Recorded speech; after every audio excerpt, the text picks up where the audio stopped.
Sejak malam itu, hidupku berubah dengan cara yang tidak pernah aku bayangkan sebelumnya. Bukan berubah jadi lebih baik secara langsung, justru sebaliknya. Semuanya terasa berat, canggung, dan penuh rasa bersalah. Tapi untuk pertama kalinya, aku tidak lari. Aku mulai datang ke rumah Rani secara rutin. Awalnya suasananya dingin. Kami sering duduk berdua tanpa banyak bicara. Kadang hanya ditemani suara kipas angin dan jam dinding yang berdetak pelan. Aku ingin banyak mengatakan hal, minta maaf, menjelaskan semuanya, memperbaiki keadaan. Tapi setiap kali melihat wajahnya, semua kata itu seperti tertahan di tenggorokan. Rani tidak pernah mengusirku, tapi dia juga tidak menyambutku. Sikapnya datar, seperti seseorang yang sudah terlalu lelah untuk berharap. "Udah makan?" tanyaku suatu sore, mencoba memulai percakapan. "Udah," jawabnya singkat. "Kamu sudah minum vitamin?" "Iya." Percakapan kami selalu seperti itu. Pendek, kaku, tapi tetap berjalan. Aku mulai membantu hal-hal kecil. Membelikan makanan, mengantar kontrol ke dokter, memperbaiki keran yang bocor, bahkan sekedar duduk menemaninya saat dia terlihat lelah. Kadang aku melihat dia memegang perutnya sambil diam. Dan setiap kali itu terjadi, dadaku terasa sesak. Di dalam sana, ada anakku. Anak yang bahkan belum lahir, tapi sudah harus menanggung akibat dari kesalahan ayahnya. Beberapa minggu berlalu, perlahan, suasana mulai sedikit mencair. Rani mulai bicara lebih banyak, meski tetap seperlunya. Kadang dia cerita tentang kesehariannya, tentang rasa mual yang sering datang tiba-tiba, atau tentang betapa sulitnya tidur malam. Aku mendengarkan, dan untuk pertama kalinya, aku benar-benar hadir. Tanpa alasan lain, tanpa ego, hanya ingin bertanggung jawab. Suatu malam saat hujan turun cukup deras, listrik sempat mati. Kami hanya duduk diterangi cahaya lilin. Rani tiba-tiba bicara. "Mas, iya? Kalau nanti aku kenapa-kenapa, aku langsung memotong. Jangan ngomong gitu." Dia tersenyum kecil. "Dengerin dulu." Aku diam. "Kalau aku kenapa-kenapa, tolong jaga anak ini baik-baik." Dadaku langsung terasa berat. "Kamu bakal baik-baik aja," kataku cepat. Tapi dalam hati, aku tidak setenang itu. Rani menatapku lama. "Janji?" Aku mengangguk pelan. "Janji." Dia tersenyum. Dan entah kenapa senyum itu terasa berbeda, seperti perpisahan yang tidak diucapkan. Hari-hari berikutnya berjalan seperti biasa. Sampai suatu pagi, aku datang ke rumahnya seperti biasa, membawa sarapan.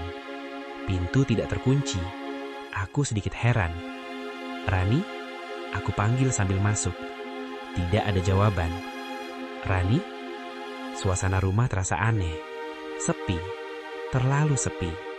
Aku melangkah lebih cepat ke dalam. Dan saat itulah duniaku runtuh untuk kedua kalinya. Rani tergeletak di lantai. Tubuhnya lemah, tidak bergerak. "Rani!" Aku langsung menjatuhkan semua yang kubawa dan berlari menghampirinya. Tanganku gemetar saat mencoba membangunkannya. "Rani, bangun, dengar aku." Tidak ada respon. Aku panik. Aku langsung mengangkat tubuhnya dan membawanya ke mobil. Perjalanan ke rumah sakit terasa seperti mimpi buruk yang tidak ada ujungnya. Lampu merah terasa terlalu lama, jalanan terasa terlalu ramai, dan pikiranku penuh dengan ketakutan yang tidak pernah aku rasakan sebelumnya. "Jangan kenapa-kenapa, tolong jangan sekarang."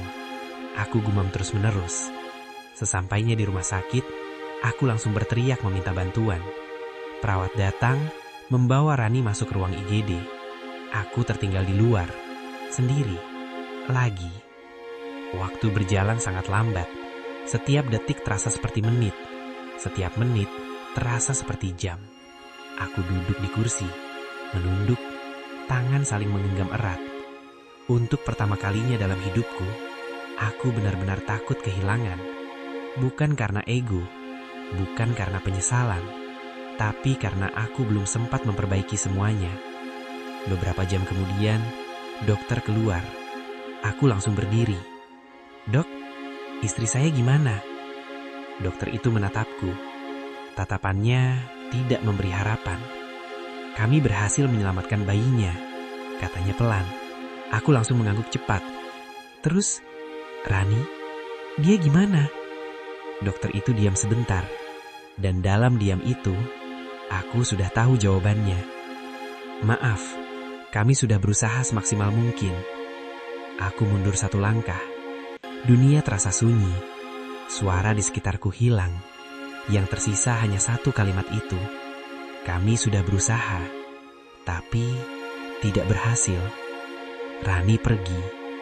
Tanpa sempat aku benar-benar meminta maaf. Tanpa sempat aku menebus semuanya. Aku terduduk. Kepalaku tertunduk. Air mata jatuh tanpa bisa ditahan. Semua yang selama ini aku abaikan, sekarang berubah jadi penyesalan yang tidak ada ujungnya. Beberapa hari kemudian, aku berdiri di depan makamnya. Langit mendung, tanah masih basah. Di tanganku, ada bayi kecil, anakku, anak kami. Dia tertidur dengan tenang, tidak tahu apa yang sudah terjadi, tidak tahu kalau ibunya tidak akan pernah menggendongnya. Aku menatap nisan itu lama. Nama Rani terikir jelas di sana. Orang yang dulu aku anggap bisa aku tinggalkan begitu saja, sekarang jadi orang yang paling aku rindukan. "Maaf," suaraku pelan. "Aku terlambat jadi orang yang seharusnya." Air mataku jatuh lagi. Aku menggenggam bayi itu lebih erat. Aku janji akan jadi lebih baik. Angin bertiup pelan, seolah membawa semua kata yang tidak sempat aku ucapkan. Dari kejauhan, aku melihat seseorang berdiri. Aku menoleh. Nadia. Dia datang. Diam-diam. Aku tidak tahu sejak kapan dia di sana. Kami saling menatap. Tidak ada marah, tidak ada benci. Yang ada hanya luka yang sudah terlalu dalam. Dia melangkah mendekat. Pelan. Hatinya mungkin sama beratnya denganku. Dia melihat bayi di tanganku. "Itu anakmu?" tanyanya pelan. Aku mengangguk. "Iya." Nadia menatap bayi itu beberapa detik, lalu tersenyum tipis. Sedih, tapi tulus. Dia cantik. Aku tidak tahu harus menjawab apa. Beberapa detik kami hanya diam. Lalu Nadia berkata, "Jaga dia baik-baik. Jangan ulangi kesalahan yang sama." Aku mengangguk. Kali ini, tanpa ragu. Dia menghela napas pelan. "Aku sudah memaafkan kamu." Aku terkejut, tapi bukan berarti aku bisa kembali. Aku menunduk. "Aku tahu."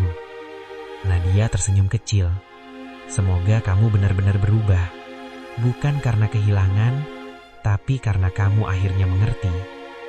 Setelah itu, dia pergi. Dan kali ini, aku tidak mencoba menahannya. Karena aku tahu, beberapa orang memang hadir untuk mengajarkan sesuatu, bukan untuk tinggal selamanya.